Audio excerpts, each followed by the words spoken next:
அந்த வேதத்தை நம்பக்கூடிய சாஸ்திரங்கள் 6, ஈஸ்வரனை நம்பக்கூடிய மற்றது 6. லௌகிக பிரயோஜனம் அதுக்கு யோக சாஸ்திரத்தை பத்தி சொல்றாங்க. யோக தாராவளி பத்தின எல்லா விஷயம் இருக்கு அதுல. அதே மாதிரி ஒரு சூத்திரத்துல ஆச்சாரியார் சொல்ற ஏதேன யோக பிரத்யுக்தா அப்படிங்கிற ஒரு சூத்திரத்துல ஆச்சாரியார் சொல்லும் பொழுது யோகமும் நமக்கு தேவையான ஒண்ணு.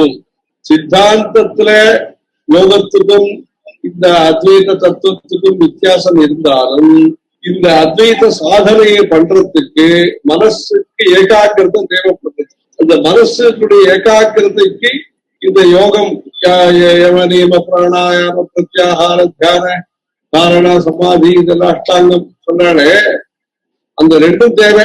அஷ்டாங்கமும் தேவை, இந்த சங்கல்பம் பண்ற அஷ்டாங்கமும் தேவை, அஷ்டாங்க ஹிருதயங்கிற வைத்தியமும் தேவை. இந்த அஷ்டாங்கம் தேவை. அதுல அங்க சொல்ற ஏனது அம்சேன நிருத்தியதே தேன தயோகோ சாவகாசத்துவம் இஷ்டமேவ அப்படின்னு ஆச்சாரியார் எல்லாரையும் கோ எக்ஸிஸ்டன்ஸ் இன்னைக்கு சொல்றோம். நம்ம எல்லாரும் சேர்ந்து வாழறது, ஒத்து வாழறது. அதுல இதுல எல்லாரும் சேர்ந்து இருக்கணும். வேற வேற நம்பிக்கை, வேற வேற ஆசைகள், வேற வேற பாஷைகள், இப்படி இருக்கக்கூடிய சமுதாயத்துல ஒத்துமைங்கிறது சொல்றோம். அது சொன்னது ஆச்சாரியார். அந்த ஆச்சாரியார் பாஷ்யத்துல அந்த மாதிரி ஏனத்து அம்சேன நிருத்தியத்தை எந்த ஒரு விஷயத்துல விரோதம் இல்லையோ அங்க சேர்ந்து வேலை செய்யணும் அப்படின்னு ஆச்சாரியாருடைய பாலிசி, பொது அணுகுமுறை. அவர் அப்ரோச், ஆச்சாரியாருடைய அப்ரோச்சுங்கிறது அப்படிதான். அவர் ஷண்மத ஸ்தாபனாச்சாரியரா இருக்கார்.